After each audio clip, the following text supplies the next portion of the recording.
Hello friends, எல்லோரும் எப்படி இருக்கீங்க? நல்லா இருக்கீங்கன்னு நம்புகிறேன்.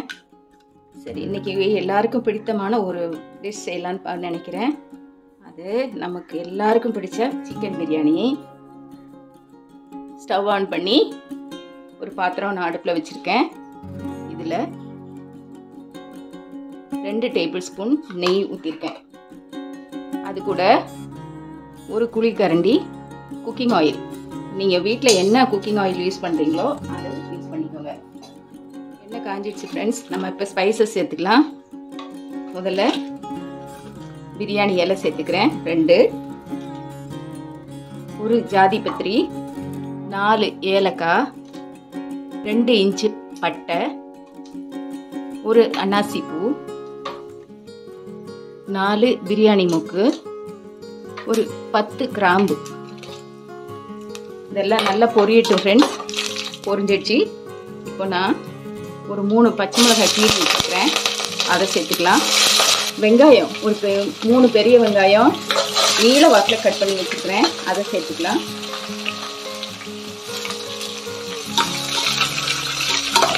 வெங்காயம் நல்ல கோல்டன் ப்ரௌனாக வர வரைக்கும் வதக்கணும்.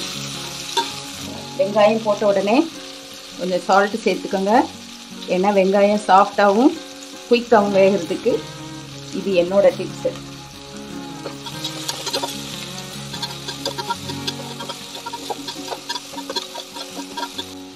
இதில் இஞ்சி பூண்டு சேர்த்துக்கலாம். 1 டேபிள் ஸ்பூன் இஞ்சி பூண்டு. இஞ்சி பூண்டு பச்சை வாசனை போகிற வரைக்கும் நல்லா அதை வதக்கி விடுங்க வெங்காயத்தோடு சேர்ந்து. பச்சை வாசனை போயிடுச்சு ஃப்ரெண்ட்ஸ். இப்போது கொத்தமல்லி ஒரு கைப்பிடி கட் பண்ணி வச்சுருக்கிறேன், கொத்தமல்லி தழை, அது போட்டுக்கோங்க. புதினா ஒரு கைப்பிடி, 2ஐயும் சேர்த்துக்கோங்க.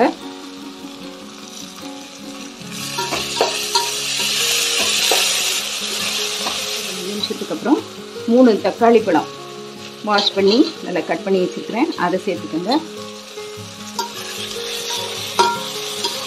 இப்போ இதெல்லாம் நல்லா வேகட்டும் ஃப்ரெண்ட்ஸ். கொஞ்சம் பாருங்கள் ஃப்ரெண்ட்ஸ், நல்லா தக்காளி எல்லாம் வெந்து வந்துடுச்சு. அதை நல்லா மேஷ் பண்ணி விட்டுக்கோங்க. தக்காளி எல்லாம் அப்படியே இருந்தால் குழந்தைங்க எல்லாம் சாப்பிட மாட்டாங்க, அதனால் நல்லா மேஷ் பண்ணி வச்சுக்கோங்க.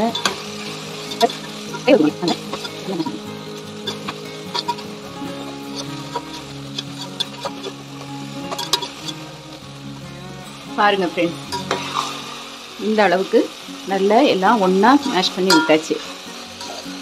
நம்ம மசாலாலாம் ஆட் பண்ணிக்கலாம். 1/2 டீஸ்பூன் மஞ்சள் தூள், ஒரு 2 டீஸ்பூன் மிளகாய் தூள், ஒரு 1/2 டீஸ்பூன் காஷ்மீரி சில்லி பவுடர் கலருக்காக சேர்த்துக்கிறேன் ஃப்ரெண்ட்ஸ். அப்புறம் 3 டீஸ்பூன் தனியாத்தூள் எல்லாம் சேர்த்துக்கோங்க. நல்லா மிக்ஸ் பண்ணி விட்டுக்கோங்க.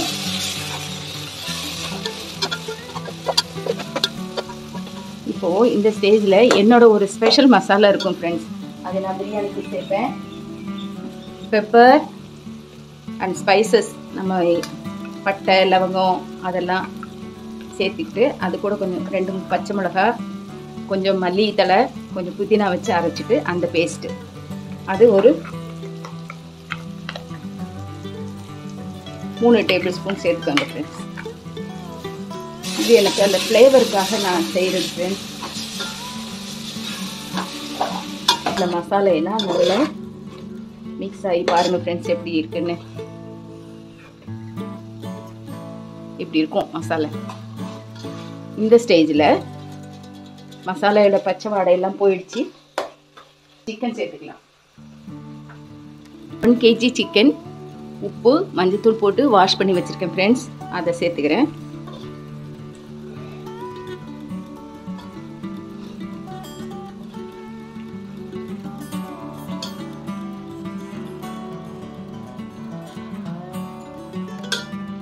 இப்போது இந்த சிக்கனை நல்லா மசாலையில் நல்லா பெரட்டி விடுங்க ஃப்ரெண்ட்ஸ். மசாலா அதுக்குள்ளெல்லாம் சிக்கனுக்குள்ளெல்லாம் நல்லா இறங்கும் ஃப்ரெண்ட்ஸ். அதனால தான் நான் இந்த மெத்தடில் செய்வேன். உங்களுக்கு எப்படி விருப்பமோ நீங்கள் அப்படி செய்யுங்க. பார்த்தீங்களா ஃப்ரெண்ட்ஸ், எப்படி சிக்கன் நல்லா அந்த மசாலையோட நல்லா பிளெண்ட் ஆகிருக்குதா? இப்போ நல்லா பரட்டியாச்சு. இந்த ஸ்டேஜில் நான் இந்த சிக்கன் வேகிறதுக்காக முதல்லையே ஒரு கப்பு தண்ணி சேர்த்துக்கிறேன். சிக்கன் நல்ல ஒரு ஹாஃப் குக்கிங் ஆகட்டும், அதுக்கப்புறமா நம்ம ரைஸ் சேர்க்கலாம். இப்போது இதை நல்லா மூடி வேக விட்டுடலாம் ஃப்ரெண்ட்ஸ். அட்லீஸ்ட் ஒரு ஹாஃப் குக் ஆகிற வரைக்கும் நல்லா மூடி வச்சிடலாம் ஃப்ரெண்ட்ஸ். சிக்கன் சேர்த்து ஒரு 2 நிமிஷத்துக்கு அப்புறம் நம்ம ஒரு 3 டேபிள் ஸ்பூன் தயிர் சேர்த்துக்கலாம். தயிர் சேர்த்து இதை நல்லா மிக்ஸ் பண்ணிக்கலாம்.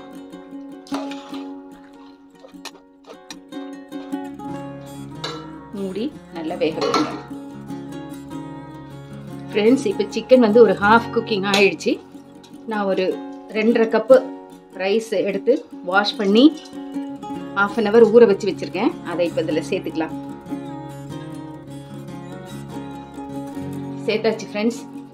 இப்போ இதெல்லாம் நல்லா ஒரு மிக்ஸ் கொடுங்க. அதே சமயம் கேர்ஃபுல்லாகவும் நீங்கள் மிக்ஸ் பண்ணணும், ஏன்னா ரைஸு உடஞ்சிடக்கூடாது.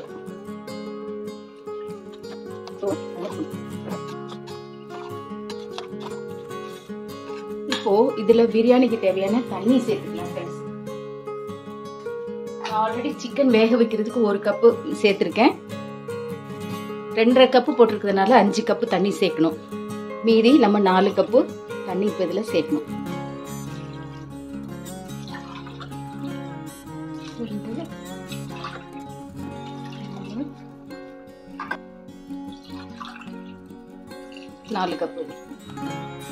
இப்போ இதை நல்லா எல்லாத்தையும் மிக்ஸ் பண்ணி விட்டுக்கோங்க.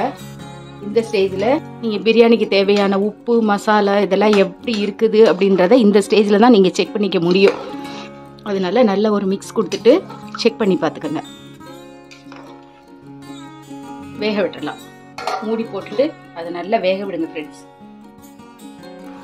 ஹலோ ஃப்ரெண்ட்ஸ், இப்போ பாருங்கள், பிரியாணியோட இந்த ஸ்டேஜில் ஒரு லெமன் கட் பண்ணி சீட்ஸ் எல்லாம் எடுத்துட்டேன் ஃப்ரெண்ட்ஸ்.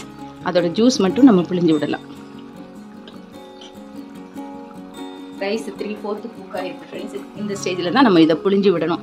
முன்னாலேயே புழிஞ்சிட்டோன்னா அது வந்து குக் ஆகிறதுக்கு கொஞ்சம் டைம் எடுக்கும். இதை மூடி திரும்ப நல்லா வேக விட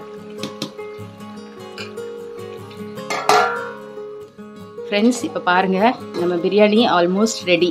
இப்போ நான் என்ன பண்ண போகிறேன்னா, இந்த ஸ்டவ்வை ஆஃப் பண்ணிவிட்டு இந்த மூடி போட்டு ஒரு ½ an hour இந்த தம்மிலேயே இந்த பிரியாணி இருக்கட்டும் ஃப்ரெண்ட்ஸ்.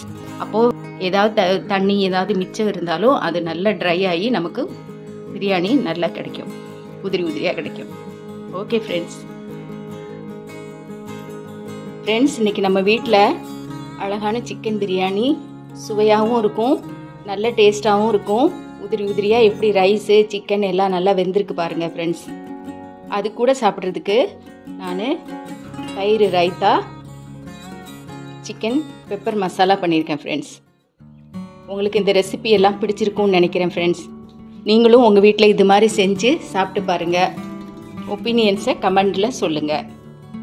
உங்களுக்கு இந்த வீடியோ பிடிச்சிருந்ததுன்னா லைக் பண்ணுங்கள், ஷேர் பண்ணுங்கள், கமெண்ட் பண்ணுங்கள், சப்ஸ்கிரைப் பண்ண மறக்காதீங்க friends. Bye. We'll see you in the next video.